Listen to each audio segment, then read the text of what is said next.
So welcome back to another video. இன்னைக்கு February 27th Friday profitable weekend தான். நேற்று எத்தனை பேர் வீடியோ பார்த்தீங்கன்னு தெரியல. வீடியோ பார்த்தவங்க தெரிஞ்சிருக்கும் ஒரு ட்ரேடருக்கு முன்னாடி பேஷன்ஸ் வந்து எவ்வளோ முக்கியம் அப்படிங்கிறது. ஏன்னா அனாவசியமாக நேற்று ட்ரேட் எடுத்திங்கன்னா கண்டிப்பாக நிறைய பேருக்கு லாஸ்ட்டில் தான் முடிஞ்சிருக்கும். ஸோ அந்த ஒரு கரெக்டான கன்ஃபர்மேஷன் இல்லாமல் ட்ரேட் எடுக்காதீங்க.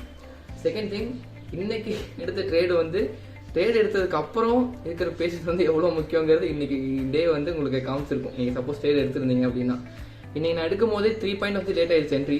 டக்குனு ஒரு மூமெண்ட்டில் லேட் ஆனதுக்கப்புறம் கரெக்டாக என்ட்ரி எடுத்ததுக்கப்புறம் கிட்டத்தட்ட டார்கெட் போயிடுச்சு. போனதுக்கப்புறம் 0.5 ஒரு பாயிண்ட்ஸ் தான் அது போயிருந்து டார்கெட் வந்து ஹிட் ஆகிருக்கும்.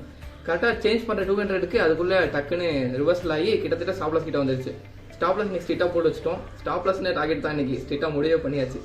அதுக்கப்புறம் டேட்டாவை பார்த்தா கரெக்டாக பிகியில் வந்து சரியான வீக்னஸ் தெரிஞ்சு. இப்போ ஒரு ஃபோட்டோ போடுறேன். ஃபோட்டோவில் பாருங்கள், இது வந்து இந்த ஸ்ட்ரைக் வந்து நம்ம எடுத்த ஸ்ட்ரைக்கோட ஆப்போசிட் ஸ்ட்ரைக். இந்த ஸ்ட்ரைக்கில் பாருங்கள் செல்லர்ஸ் கவுண்ட் வந்து எவ்வளோ இருக்காங்கன்னு சொல்லிட்டு. ஸோ செல் பண்ணி பிட் பண்ணவங்க வந்து ரொம்ப அதிகமாக இருக்காங்க. இது வந்து பிளேஸ் பண்ண ஆர்டர் கிடையாது, ஓப்பன் ஆர்டர். சரியா? இந்த ஆர்டர்ஸ் வந்து செல்லர் வந்து அதிகமாக இருக்காங்களா? இப்போ என்ன டினோட் பண்ணுதுன்னா புட் சைடு வந்து மேலே போகுதுன்னு அர்த்தம். ஓகேவா? அதான் டினோட் பண்ணுது. இது அதிகமாக இருக்கும்போது நான் வந்து எஸ்எல்ல க்ளோஸ் பண்ண வேண்டிய அவசியமே கிடையாது. எஸ்எல் ஹிட் ஆகலை. அது வந்து அதுக்கப்புறம் ஸ்கை ராக்கெட் தான் ஃபுல்லாக மேலேயே போயிடுச்சு. ஆனால் என்ன பிரச்சனைனா ரொம்ப ஸ்லோ மூவ்மெண்ட். இது இந்த அளவுக்கு வீக்னஸ் இருக்குன்னா அந்த புட் ஸ்ட்ரைக் வந்து ரொம்ப ஃபாஸ்ட் மூவில் போய் டார்கெட் ஹிட் ஆகிருக்கணும். பட் ஹிட் ஆகாமல் ரொம்ப ரொம்ப ரொம்ப ஸ்லோவாக, அப்படி ஸ்லோவாக போனால் கூட நம்ம வந்து டார்கெட்டில் ஃபிக்ஸ் பண்ணி எக்ஸிட் ஆனால் தான் நீங்கள் ப்ராஃபிட்டபுளாக இருப்பீங்க. ரொம்ப அவசரப்பட்டு இல்லை ரொம்ப ஸ்லோவாக மூவ் ஆகுது, டேட்டாஸை கரெக்டாக இருக்குது அப்படின்னு சொல்லிட்டு நீங்கள் எக்ஸிட் ஆகிடாதீங்க. கரெக்டான பாயிண்ட் எக்ஸிட் ஆனால் தான் உங்களுக்கு வந்து end of the day, end of the week, end of the month profitable தான் உங்களுக்கு வந்து ஷோ ஆகும்.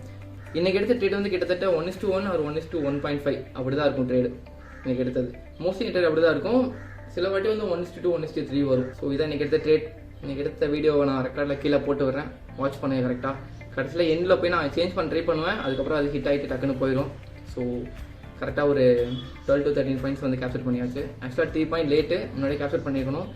அந்த 3 பாயிண்ட் லேட்னால தான் இந்த ஒரு 13 பாயிண்ட், 15 to 16 பாயிண்ட் தான் நீங்கள் கேப்சர் பண்ணியிருக்கணும். So see you back with another video.